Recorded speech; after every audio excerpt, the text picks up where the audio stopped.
대기의 변화. 이 단원에서 이제 첫 번째지. 이 단원의 첫 번째 대기의 변화. 그러니까 뭐 책마다 다른데 이 단원 이제 유체지구, 대단원은 이제 유체지구 이렇게 되는 거고. 첫 번째가 이제 그 대기의 변화. 뭐 그러니까 크게 두 가지지. 대기에 대한 얘기 나오고 그다음에 뒤에 가면 이제 해양에 대한 얘기가 나오니까. 그리고 이제 뭐 마지막에서 그 대기와 해양의 상호작용 뭐 이렇게 해서 나오니까, 그치? 그래서 지금 보면 첫 번째 고기압, 저기압 얘기 나와, 그죠? 고기압, 저기압. 자, 기압이 뭐야, 기압. 일단, 기압. 지구를 둘러싼 대기압이라고도 하지, 대기압. 기압 또는 대기압. 지구를 둘러싼 대기가 누르는 압력. 그지? 대기압이지. 자, 공기들이 가하는 압력이니까 사실 공기 분자가 나한테 와서 부딪히면서 압력을 가하는 거거든. 그래서 니네 알다시피 기압은 모든 방향에서 나타납니다. 그지? 모든 방향에서 나타난다. 그럼 그 기압의 크기는 얼마냐? 토리첼리라는 사람이 기압의 크기를 쟀지? 뭐 그런 구체적인 실험 얘기는 안 할게. 그래서 그 해수면 기준으로 받는 기압을 1기압이라고 칭하는데 1기압의 크기는 얼마다?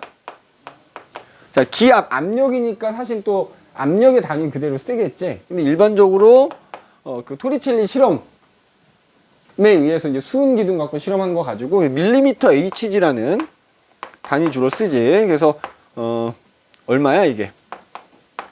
수은 기둥 76cm가 누르는 압력과 같다. 그래서 760mm Hg라고 하고, 사실은 이 단원에서는 밀리미터 Hg라는 단위보다는 파스칼이 압력의 단위인데 헥토파스칼이라는 단위 더 많이 쓰죠. 그지? 그래서 이게 1013 헥토파스칼 뭐 이렇게 하죠. 그지? 근데 이거 외에도 밀리미터 Hg, 헥토파스칼, 그 다음에 파스칼, 혹은 뉴턴 퍼 제곱미터 뭐 등등등 여러 가지 압력의 단위 다 쓸 수 있다라는 거. 그런데 우리 이 단원에서는 주로 이제 헥토파스칼이라는 단위를 쓰게 된다는 거고, 그때 이제 1기압의 크기는 1013이다 정도는 외우고 있어요. 그럼 이제 여기서 고기압, 이 굳이 얘기하는 이유는 고기압이니까 이제 기압이 높다는 거잖아. 그러니까 이제 이거를 몰랐던 친구들한테 괜히 얘기한 걸 수도 있겠다만, 알고 있는 애들 그럼 1기압보다 높으면 고기압입니까? 이렇게 이제 생각할 수도 있단 말이지. 전혀 상관이 없습니다. 기압이라는 게 모든 방향에서 나타나고 이 공기는 또 끊임없이 움직이기 때문에 사실 기압은 그때그때 계속 변해. 시간과 장소에 따라서 어때? 다르다. 뭐 여기다 내가 쓰진 않겠지만 기본적으로 올라가서 또 공기가 희박해지가 올라가서 기압 낮아지는 것도 있고, 같은 지면에서도 높낮이가 좀 다르니까 기압도 다를 수 있고, 그 다음에 아까 이제 공기는 계속 움직이니까 뭐 같은 장소라 하더라도 아침의 기압과 저녁의 기압이 또 다를 수 있고, 시간과 장소에 따라 달라요. 그러다 보니까 여러 장소의 기압이 같지 않겠지. 그래서 여러 장소에서 기압을 쟀을 때 주변보다 그냥 기압의 크기 상관없이 주변보다 그냥 기압이 조금이라도 높다고 하면 거의 고기압인 거야. 주변보다 기압이 높은 곳이야 그냥. 그러니까 예를 들어서 1기압이 1013인데 예를 들어서 내가 여기 기압을 쟀더니 1000이야. 근데 예를 들어 주변 다 990 얼마야. 물론 이 정도면 거의 뭐 태풍급이긴 하겠다만 1013이 아니더라도 주변보다 높으면 거의 고기압이다 이거야. 그지? 거의 고기압이야. 그럼 반대로 저기압은 뭐겠어? 이런 식으로 여러 지점의 기압을 쟀을 때 주변보다 기압이 뭐하면? 낮은 곳. 기압이 낮은 곳이 뭐다? 저기압. 그럼 니네 물도 마찬가지야. 물이 많은 데서 적은 데로 흐르고 수압이 높은 데서 낮은 데로 흐르듯이, 그러면 기압이 장소마다 시간마다 다르니까 기압이 높은 곳에서 낮은 곳으로 공기가 이동해 가겠지. 맞니? 그 우리가 뭐라 바람이라 부르는 거야. 바람. 그지? 공기가 기압이 높은 곳에서 낮은 곳으로 이동하는 건 바람이라 한다 이거야. 그럼 이제 이 지도에다가 기압을 이제 측정해 갖고 다 써놓겠지. 그래서 기압이 같은 지점을 연결해서 선을 그려놓지. 그거를 등압선이라고 하고, 그러면 고기압인 곳은 등압선을 그렸을 때 패곡선으로 그려요. 그래서 보통은 어떻게 했어?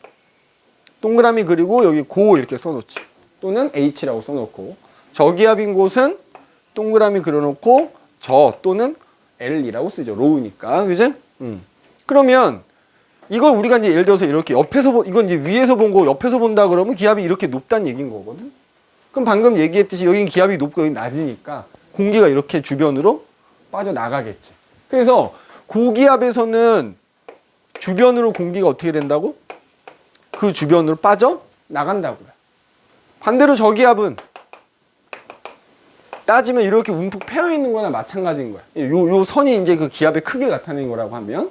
그러니까 주변에서 일로 공기가 모여 든단 말이지. 왜냐면 여기가 저기압이면 상대적으로 주변은 다 고기압인 거야. 그러니까 일로 들어온다고 이렇게. 공기들이 이 저기압인 곳을 향해서 공기들이 이렇게 들어오는 거야.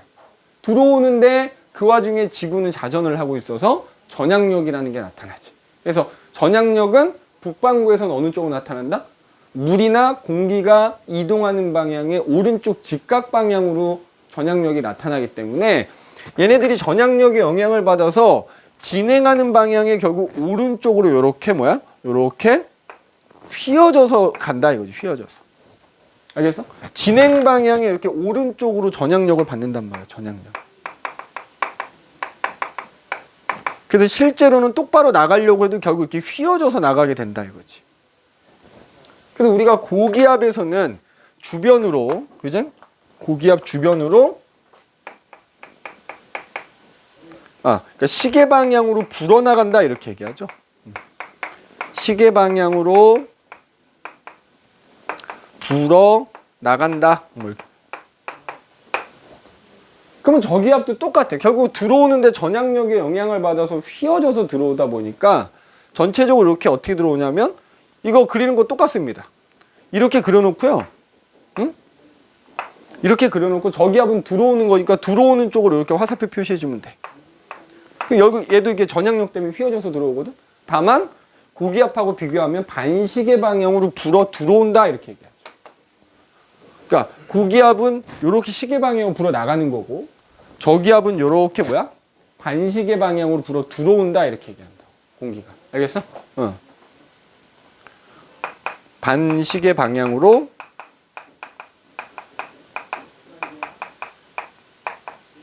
불어 들어온다. 이렇게 얘기하고 그 다음에 자 이거를 이제 옆에서 봤을 때 여기가 이제 고기압이야. 그럼 이제 주변으로 이렇게 나간 거잖아. 주변으로 나갔으니까 공기가 빠져나갔잖아. 그럼 그 위에 있던 공기는 이렇게 하강을 하겠지. 그래서 고기압의 중심부에서는 지면에 있던 공기들이 바깥으로 빠져나가면서 중심부에 있는 공기는 이렇게 하강을 합니다. 그래서 우리가 하강 기류가 생긴다. 내가 자세히 설명 안 할 건데 공기가 하강하면 단열 압축이라는 게 일어나면서 온도가 상승해서 구름이 없어지거든. 그래서 고기압의 중심부는 날씨가 맑다 이렇게 얘기해. 날씨가 맑다 이렇게 얘기하고 반대로 저기압은 공기들이 모여드는 거잖아요. 이렇게. 그러니까 여기가 예를 들어 저기압이야. 그럼 내가 지금 따로따로 나눠 그리지만 여기가 사실 고기압이면 주변은 저기압인 거고 여기는 여기가 저기압이면 주변이 고기압인 셈인 거야. 그럼 저기압으로는 공기들이 이렇게 막 들어오니까 공기들이 쌓여서 어떻게 된다? 상승하게 된다. 그래서 저기압의 중심부에서는 이렇게 뭐야? 상승 기류가 생긴다 이렇게 얘기하죠. 상승 기류가 생긴다. 그럼 이제 공기가 상승하게 되면 그 공기 중에 이제 수증기가 포함되어 있으니까 단열 팽창이라는 게 일어나면서 물방울이 응결해가지고 소위 말하는 구름이 생기게 되고 그 구름으로 인해서 날씨가 흐리거나 비가 온다 이렇게 얘기합니다. 그죠? 상승 기류에 의해서 그 중심부가 날씨가 흐리거나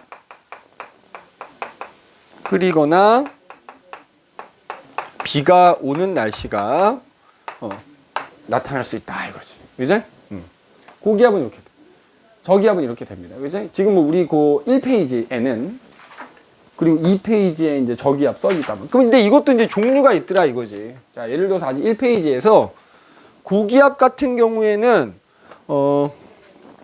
이거는 사실 잘 안 나와갖고 거기 밑에 나오는 것처럼 온난고기압이라는 게 있고 한랭고기압이라는 게 있거든. 자, 한랭고기압. 온난고기압 붙었을까? 온난고기압, 한랭고기압 뭐 이렇게 나누죠. 자, 온난 고기압은 그 밑에 나와 있지만, 그제? 이거 다른 말로 키 큰 고기압 이렇게 얘기해. 키 큰 고기압. 반대로 한랭 고기압은 이제 키 작은 고기압, 뭐 난쟁이 고기압 뭐 이렇게 얘기하기도 하는데 원인만 알고 넘어가면 될 것 같아. 자, 온난 고기압은 저기압은 요거 좀 이따가 그 이제 고기압이 형성된다 이렇게 표현하잖아. 온난 고기압은 보통 중위도 지방. 우리가 그 뒤에 가면 대기대순환 배우겠지만, 근데 대기대순환에서 위도 30도 부분에서 어떻게 됐지? 적도에서 이렇게 상승한 공기가 위도 30도에서 하강하지. 저 따뜻한 공기가 위에서 이렇게 내려오는 거, 내려오는 거. 그래서 얘는 말 그대로 이제 아열대 고압대라고, 아열대 중위도 고압대라고 하지. 중위도 고압대에서 형성되는 고기압이야. 그 대기대순환에 의해서 중위도 고압대에서 이렇게 상층부에서 하강하는 공기 있었지? 그것 때문에 형성되는 고기압. 그럼 이 대표적인 온난 고기압에 뭐가 있다? 거기 보면 나와 있지만 북태평양 고기압. 북태평양 고기압이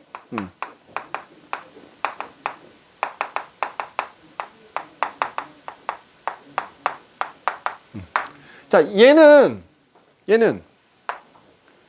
대기대순환에 의한 거. 1년 내내. 알겠어? 1년 내내 주로 나타난다 이렇게 보시면 되고요. 자, 한랭 고기압은 말 그대로 차가워진 거야. 지면이 갑자기 차가워지면 그것 때문에 고기압이 지면 근처에 생겨. 그래서 그 고기압인 곳까지 높이가 높지가 않거든. 좀 이따 내가 그림 그려줄게. 그래서 키 작은 고기압이라고 하는데, 그러니까 얘는 원인이 이제 얘는 대기대순환이라고 보면 되고, 원인이 대기대순환. 얘는 지면의 복사냉각이라고 해요. 지면의 복사냉각. 그러니까 지면이 갑자기 차가워지면. 그러니까 예를 들어 계절 겨울이지, 겨울. 겨울에서 땅이 차가워지면 그것 때문에 생기는 고기압이야. 그래서 얘는 그 시베리아 고기압이 대표적이거든. 그래서 거기 그림 보면 이런 그림 하나 나와 있지. 자, 거기 밑에 그 등압선 분포, 뭐 요것도 그냥 참고만 하면 될 것 같은데. 자, 여기가 이제 높이가 되고요. 등압선을 그리면 이런 식이라는 거야, 이런 식으로. 그래서 지금 보면은 당연히 위로 갈수록 기압이 점점 낮아지고 있거든. 예를 들어서 여기가 뭐 1000, 얼마로 되어 있냐? 1000? 1000. 뭐 예를 들어 여기 910. 그지? 예를 들자면 여기가 뭐 870 뭐 이렇게 된다고 치자. 어차피 위로 올라가서 공기가 희박해지니까 기압이 낮아지는 건 당연한 건데, 그 등압선 분포가 이렇게, 그러면 얘는 같은 높이에서 이렇게 보면은 요 지금 선이 1000인 곳이야, 기압. 그럼 예를 들어서 여기는 지금 1000이다? 여기는 1000보다 높은 거죠. 맞잖아. 올라갈수록 기압이 낮은, 그럼 여기 이렇게 등압선이 하나 있다고 치면 여긴 1000보다 높지. 마찬가지 얘도 어때? 여기 딱 이렇게 잘라보면 요 높이에서 여기는 예를 들어 910인 건데, 여기가 1000이고 여기가 910이면 여기 사이는 910보다 높을 거 아니야. 그럼 요 가운데 이렇게 높은 곳까지 고기압이 형성이 돼 있는 거야. 이게 온난 고기압 또는 키 큰 고기압이 되는 거지. 그지? 뭐 때문이라고? 위에서 상대적으로 따뜻한 공기가 내려오고 있기 때문에. 그 결과 요런 분포를 보이게 된다 이거야. 그런데 자, 한랭 고기압은 보면은 자, 여기 마찬가지로 높이지? 얘는 지면의 영향을 받는 거야. 그러다 보니까 거기 보면은 대략 한 높이 한 4, 5km? 를 기준으로 해가지고 이렇게 하나 그려져 있고 얘가 이렇게 그려져 있지 않니 지금?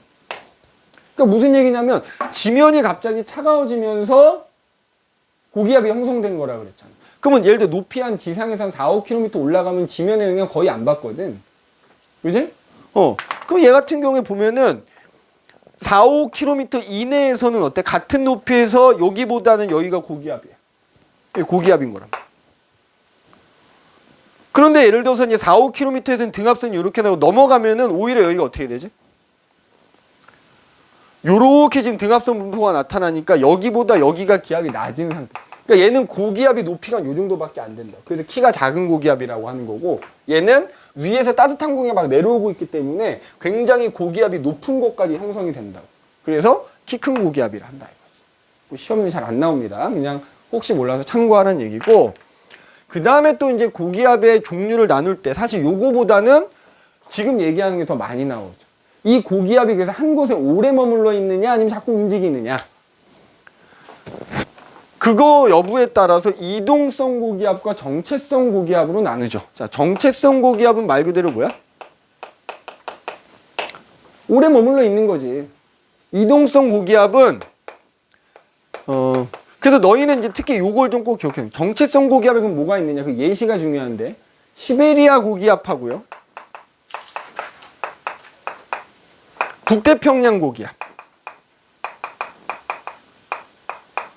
얘네들이 대표적인 정체성 고기압이야. 그지?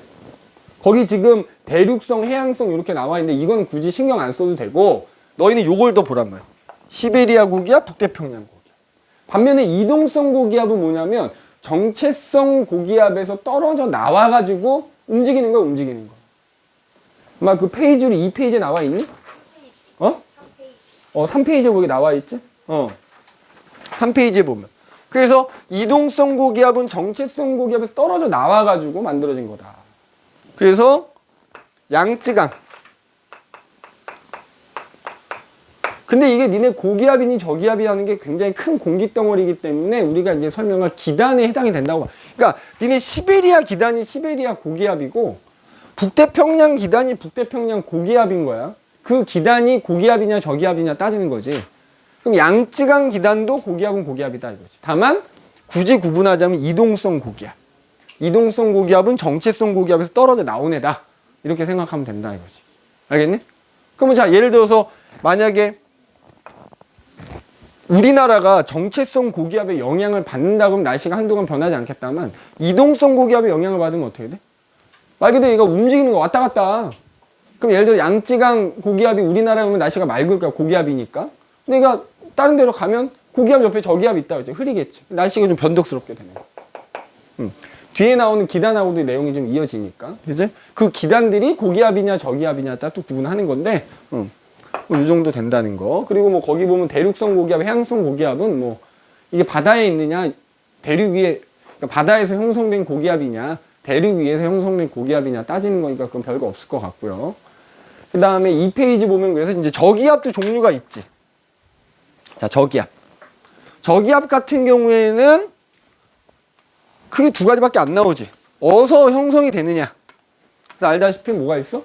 온대지방이나 한대지방에서 형성되는 건 온대저기압. 열대지방에서 형성되는 건 열대저기압. 이렇게 크게 두 개로 구분을 하죠. 뭐 그거는 큰 내용은 없으니까 그렇게 보시고. 그 다음에 보면 이제 기단 나온다. 기단. 그지? 기단과 전선. 자, 이거 고기압에서 저기압으로 바람이 이동한다는 건 상식적인 거니까. 자, 그 다음에 이제 기단 얘기가 나오는데, 요거만 하고 마무리 합시다. 기단은 말 그대로 큰 공기덩어리, 졸라 큰 공기덩어리. 그지? 자, 한 곳에 오래 머물러 있는, 오래 머무르는 큰 공기덩어리를 우리가 뭐라고 한다? 기단이라고 한다. 근데 기단은 특정 지역에 오래 머물러 있다 보니까 그 지역의 성질과 비슷해집니다. 알겠니? 그 머무르는 곳의 성질과 비슷해집니다.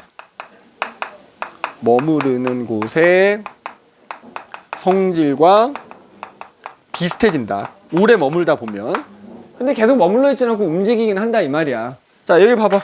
요거 하나만 하고 마칠게. 자, 거기 밑에 그림으로 해놨는데, 자 봐라. 예를 들어서 여기가 예를 들어 시베리아야. 그럼 우리 알다시피 시베리아 지역은 어때? 굉장히 고위도 지방이니까 춥지. 한랭하고 대륙의 한가운데니까 건조한 지역이거든. 그러면 그 시베리아 지방 위에 큰 공기덩어리 하나가 머물고 있다고 치자 이거지. 오래 머물고 있으면 당연히 지면이 차가우니까 이 공기도 시간이 지날수록 차가워질 거야. 그 다음에 공기 중에 수증기가 많이 들어있으면 습하다라고 표현하는데 건조하잖아. 그러니까 그 위에 있는 공기는 수증기가 별로 없어. 얘도 건조한 거지. 그러니까 어때? 한랭 건조한 지역에 오래 머물렀더니 공기도 한랭 건조해졌지. 근데 얘가 이제 움직일 수 있다 이거지. 기단이 한 곳에 오래 계속 있는 게 아니라 딴 데 움직일 수도 있어. 근데 만약에 여기로 갔어. 만약에 이 지역이 바다인데 조금 위도가 낮은 지역이라고 하면 이 바다는 따뜻할 거 아니야. 게다가 바다에서 수증기가 많이 증발해 다습할 거 아니야? 그러면 자, 차가운 공기가 따뜻한 지역으로 가면 아래쪽이 따뜻해져. 그러면서 이 바다에서 수증기를 많이 받는다? 그러면 봐라. 요 아랫부분이 따뜻해지면서 수증기가 많아지니까 따뜻하면 또 가볍잖아. 그러니까 이 공기가 수증기를 많이 머금은 상태에서 올라갑니다. 그럼 공기가 상승하면 구름이 만들어지면서 그 결과 여기에 눈이나 비를 막 내리게 되겠지. 그래서 한 곳에 오래 머물러 있던 기단이 그 지역하고 성질이 비슷해진 이후에 다른 곳으로 이동하게 되면 이 그림과 같이 기단의 성질이 변할 수 있다 이 말이야. 이거를 뭐라고 한다? 기단의 변질이라고 하죠. 변질. 거기 보면 이제 대표적인 그림 두 개 그려놨지?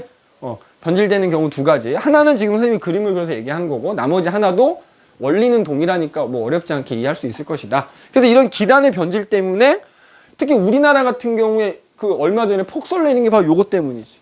시베리아 기단이 우리나라 서해 쪽으로 내려오게 되면 어떻게 돼? 상대적으로 따뜻한 서해 바다를 지나면서 그 공기가 안정해지는 거야, 불안정해지는 거야? 불안정해지는 거야. 불안정해진 애가 수증기 많이 머금은 상태에서 눈구름 형성해갖고 서해안이나 우리나라 서울 쪽에 폭설 내린 거죠. 그러니까 이런 기단의 변질에 의해서 어떤 그 큰 날씨 변화가 나타날 수 있다. 라는 거 정도만 일단 기억을 해두시고, 다음 시간에 오면 이제 우리나라에 영향 주는 기단 뭐가 있는지 그거부터 다시 시작을 하도록 합시다. 오늘 여기까지 할게요.